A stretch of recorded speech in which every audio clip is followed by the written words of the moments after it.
যদি আল্লাহকে না পাওয়া যায়, রাসূলকে না পাওয়া যায়, তাহলে পীরের দরবারে গিয়ে লাভ কি, বা পীরের কাছে মুরিদ হয়ে লাভ? পীরের দরবারে যাওয়া বা পীরের গোলামি করা, পীরের কাছে মুরিদ হওয়া মানে আমরা আল্লাহকে পেতে চাই। আল্লাহকে কি আমরা পেয়েছি? অনেকে 10 বছর, 20 বছর, 50 বছর ধরে মুরিদ হয়েছেন, আল্লাহকে কি পেয়েছেন? আমার পীর খাজা বাবা ফরিদপুরি বলেছেন, পীর মকসুদ না, মকসুদ হলো আল্লাহ। তো আমাদের লক্ষ্য, প্রধান লক্ষ্য হলো আল্লাহকে পাওয়া, পীরকে পাওয়া না। কিন্তু পীরকে পেলেই আল্লাহকে পাবো, মুর্শিদকে পেলেই আল্লাহকে পাবো। তো এখন কি মুর্শিদকে পাওয়ার জন্য আমরা কি করতেছি? আসলে কিছু করতেছি?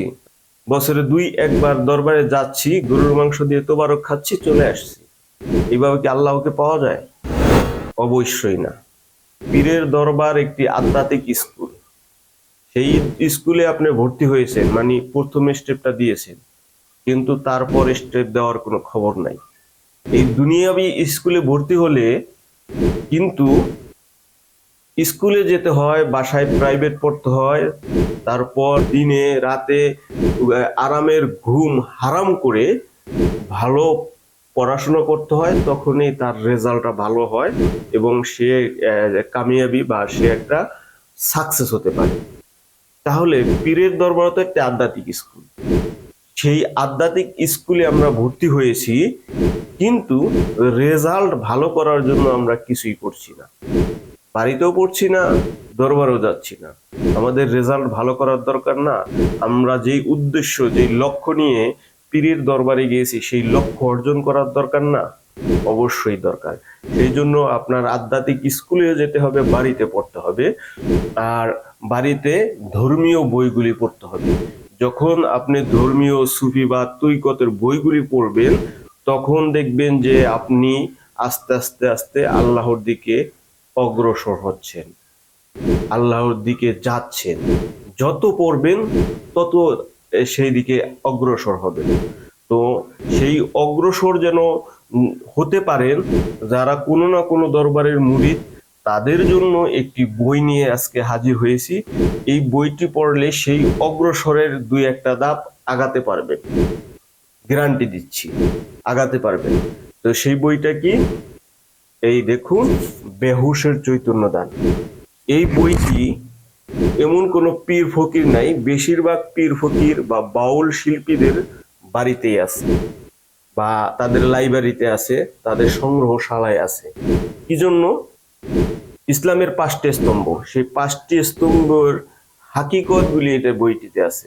তো এই হাকিকত গুলি তো অবশ্যই অবশ্যই একজন আধ্যাত্মিক জগতের লোক হয়ে বা একজন পীরের মুরিদ হয়ে যে আধ্যাত্মিক সম্পর্কে জানতে চান, তাদের তো জানা দরকার। সেইগুলি এই বইটিতে আছে। তারপরে আছে আশারে পাক পাঞ্জাতন, তারপর সৃষ্টির রহস্য, তারপর পাক পাঞ্জাতনের সৃষ্টির রহস্য, পৃথিবী সৃষ্টি হওয়ার আগে পাক পাঞ্জাতন কোন রূপে ছিল, কোন রূপ থেকে কোন রূপে এসেছে, এই বিষয়গুলি এই বইটিতে আছে। তারপরে সেজদা, এটা তাজিমি সেজদা কাকে বলে, তাজিমি সেজদা কাদের কাদের করতে হয়, এটা কোরআন হাদিসে আছে কিনা, সেই বিষয়গুলি এই বইতে আছে। তো আপনারা যারা আল্লাহকে পেতে চান, রাসূলকে পেতে চান, আল্লাহর সান্নিধ্য নৈকট্য অর্জন করতে চান, পীরের কাছাকাছি যেতে চান, আপনার আপন পীরের কাছাকাছি যেতে চান, থাকতে চান, তাদের ওই আধ্যাত্মিক স্কুলে যেতে হবে, পাশাপাশি বাসায় পড়াশোনা করতে, স্টাডি করতে হবে। সেই স্টাডির সহায়ক হবে এই বইটি, বেহুশের চৈতন্য দান।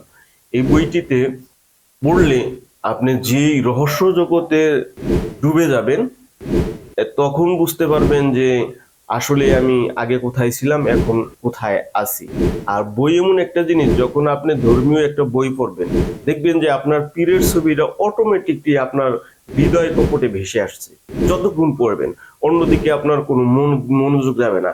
নামাজে কিন্তু আপনি যখন দাঁড়াবেন, দেখবেন যে এইদিকে সেদিকে মনোযোগ যাচ্ছে, কিন্তু আপনি যখন একটা বই পড়বেন, দেখবেন যে আপনার হৃদয় কপটে আপনার পীরের ছবি ভেসে আসছে, কিন্তু সারাদিনও কিন্তু আপনি ওই পীরের ছবি মনে করতে পারতেছেন না, বা মনে করতে চাইলেও অন্যদিকে মন চলে যাচ্ছে। যখন একটি বই পড়বেন, তখন দেখবেন যে আপনার মনে করা লাগবে না, আপনার পীরের ছবি এভাবে ভেসে আসবে। যে কোনো যেই দরবারে মুরিদ হোক, বই পড়া উচিত। শুধু এইটা না, যে কোনো বই পড়া উচিত, ধর্মীয় বই পড়া উচিত, আধ্যাত্মিক জগতের বই পড়া উচিত। তো সকলেই বই পড়বেন, এটা পড়েন না অন্যটা পড়েন, সকলেই বই পড়বেন। তো এই বলে ভিডিওটি শেষ করছি। আর যদি এই বইটি অর্ডার করতে চান, আপনার মনে আগ্রহ প্রকাশ হয়, তাহলে অর্ডার নাও বাটনে ক্লিক করে অর্ডার করুন এবং ক্যাশ অন ডেলিভারিতে পাঠিয়ে দেব আপনার ঠিকানায়। এবং যদি আপনার এই বইটি ভালো না লাগে, যদি মনে হয় যে আপনি বইটা ক্রয় করেছেন বৃথা টাকা গেছে, বা এটা যেই ইনফরমেশন আমি চেয়েছিলাম বা সেই ইনফরমেশন পাইনি, তাহলে অবশ্যই আমাদের জানাবেন, আমাদের হটলাইনে জানাবেন, আমরা আপনার পুরো টাকা ফেরত দেব। এই বলে ভিডিওটি শেষ করছি। সবাই ভালো থাকবেন এবং অলিয়া উলিয়াদের সাথে থাকবেন, গুরুর সাথে থাকবেন। জয় গুরু, সকল সাধু গুরুর জয় হোক।